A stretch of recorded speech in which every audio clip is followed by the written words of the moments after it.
Viewers, welcome back to my channel. ఇవాళ నేను మీకు పక్కిళ్ళు అంటాం కదా, సో ఆ చేపల పులుసు చూపించబోతున్నాను. నెల్లూరు సైడ్ అయితే చాలా ఫేమస్ ఇది అండ్ టేస్టీగా కూడా ఉంటుంది. ఎక్కువ కాల్షియం రిచ్ ఫుడ్ అండి ఇది. సో ప్రాసెస్లోకి వెళ్ళిపోదాము. ముందుగా ఒక స్పూన్ మెంతులు, అలానే ఒక స్పూన్ ఆవాలు తీసుకొని ఇలా కొద్దిగా గోల్డెన్ బ్రౌన్ కలర్ వచ్చేంత వరకు రోస్ట్ చేసుకున్నాను. ఇవి కొద్దిగా చల్లారిన తర్వాత మిక్సీ జార్లో వేసేసుకొని ఫైన్ పౌడర్ లాగా ఇలా ప్రిపేర్ చేసుకుంటున్నాను. సో దీన్ని పక్కన పెట్టేద్దాము. నెక్స్ట్ కడాయి పెట్టేసుకొని ఆయిల్ హీట్ చేసేసుకుంటున్నాను. ఆయిల్ కొద్దిగా వేడైన తర్వాత ఇందులో చిటికెడు ఆవాలు, అలానే కొద్దిగా జీలకర్ర, కొంచెం మెంతులు వేస్తున్నాను ఫ్లేవర్ కోసం. ఇప్పుడు ఇందులో సన్నగా తరిగి పెట్టుకున్న ఉల్లిపాయ ముక్కలు యాడ్ చేసేస్తున్నాను.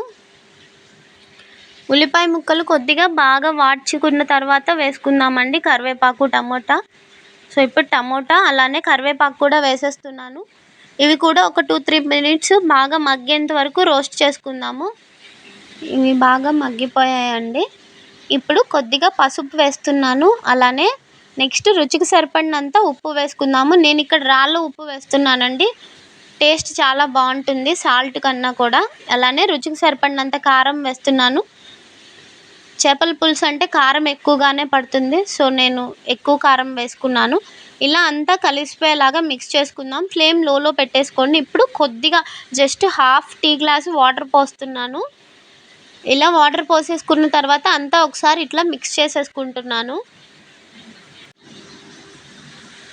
ఒక 2 మినిట్స్ కొద్దిగా ఉడికించుకున్న తర్వాత ఇందులో శుభ్రం చేసి పెట్టుకున్న సన్న చేపల్ని యాడ్ చేసేస్తున్నాను.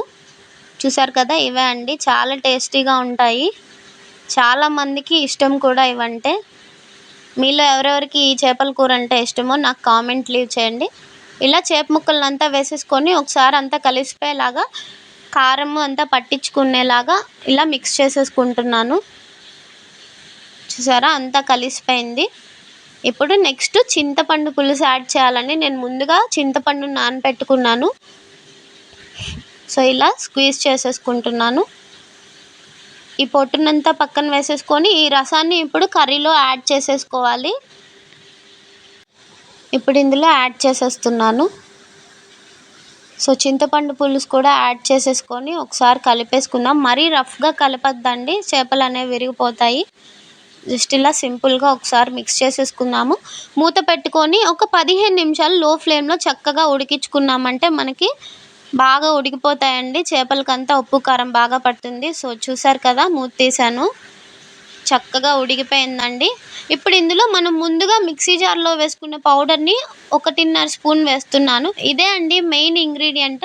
చేపల పులుసు, నెల్లూరు సైడ్ చేపల పులుసు టేస్ట్ రావాలంటే ఈ మెంతులు, ఆవాల పొడే యాడ్ చేసుకోవాలి. సో ఇలా వేసుకొని పైన ఒకసారి మిక్స్ చేసేసుకుంటున్నాను. మరోసారి మూత పెట్టేసుకొని జస్ట్ ఒక 2-3 మినిట్స్ ఉడికించుకుంటే చాలండి.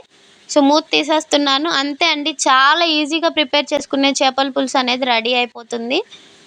చూసారా, చేపలు అనేవి బాగా ఉడికిపోయాయి. అంతే అండి, సన్నతి పక్కిల పులుసు అనేది రెడీ అయిపోయింది. నెక్స్ట్ రాగి సంగటి ఎలా ప్రిపేర్ చేయాలో చూపిస్తాను. జనరల్లీ మనం అన్నం ఎలా వండుకుంటామో సేమ్ అలానే వండుకోవాలి. బట్ కాకుంటే అన్నము కొద్దిగా మెత్తగా ఉడకాలి, కొంచెం వాటర్ కూడా ఉండాలి. ఈ స్టేజ్లో మనకి కావాల్సినంత రాగి పిండి పైన స్ప్రింకిల్ చేసేసుకుంటున్నానండి. అంటే నేను ఇక్కడ 1/2 kg రైస్ తీసుకున్నాను. రైస్ బాయిల్ అయ్యాక ఇందులో సగం టీ గ్లాసు రాగి పౌడర్ వేసేసాను. సో ఇలా వేసేసి జస్ట్ అలానే వదిలేయాలండి. అంటే బబుల్స్ స్టార్ట్ అవుతాయి. సో చూసారు కదా, ఇలా బబ్లింగ్ అయ్యేంత వరకు ఇలా వదిలేయాలండి. అంటే మనం పచ్చిది వేసాం కాబట్టి రాగి పిండి కొద్దిగా ఉడుకుతుందని. ఈ టైంలో ఫ్లేమ్ అనేది లోలో పెట్టేసుకోవాలి. ఇలా బబ్లింగ్ స్టార్ట్ అయినప్పుడు మనం గరిటెతో చిన్నగా కొద్దిగా కలుపుకుంటూ దీన్ని ఇప్పుడు మిక్స్ చేసేసుకోవాలి. ఫ్లేమ్ అనేది లోలోనే పెట్టేసుకోండి. చూడండి, ఈ డైరెక్షన్లో కింద నుంచి పైకి మనం పైన వేసిన రాగి పిండి అనేది అంతా మిక్స్ అయిపోయేలాగా ఇలా కలుపుకోవాలి. సో ఒకసారి గ్యాస్ మీదే ఫ్లేమ్ అనేది లోలో పెట్టేసుకొని ఇలా అంతా కలిసిపోయేలాగా మిక్స్ చేసేసుకుందాము. కొద్దిగా స్లోగా ఇలా కలుపుకోవాలి. సో చూసారా, ఇలా అవుతుంది. ఇప్పుడు ఫ్లేమ్ ఆఫ్ చేసేసి దీన్ని తీసి పక్కన పెట్టేసుకుందాము స్టవ్ పైన నుంచి. ఇప్పుడు గరిటెతోటి స్లోగా అంతా కలిసిపోయేలాగా మరోసారి బాగా మిక్స్ చేసుకోవాలండి. ఒక 5 మినిట్స్ పడుతుంది కొంచెం సంగటి అనేది గట్టి పడడానికి. చూసారా? సో, ఇలా రావాలండి. అంతా మిక్స్ చేసుకున్న తర్వాత నేను ఒక ముద్దలా చేసి చూసాను. సంగటి అనేది ప్రిపేర్ అయిపోయింది. ఇప్పుడు ఇలాంటి ఓ గుంట బౌల్ తీసుకోవాలండి. రౌండ్‌గా ఉండే బౌల్‌లో కొద్దిగా వాటర్ స్ప్రింకిల్ చేసుకున్నాను. ఇప్పుడు కొద్దిగా రాగి సంగటిని తీసుకొని ఈ బౌల్‌లో వేసేసుకొని, ఈ బౌల్‌ని కనుక ఇలా అంతా మనం షేక్ చేసామంటే రాగి ముద్ద అనేది రెడీ అయిపోతుంది. చేపల పులుసులోకి చాలా టేస్టీగా ఉంటుంది. తప్పకుండా రెసిపీ ట్రై చేయండి. నచ్చితే లైక్ చేయండి, షేర్ చేయండి, అలానే సబ్స్క్రైబ్ చేయండి. And thank you so much for watching my channel.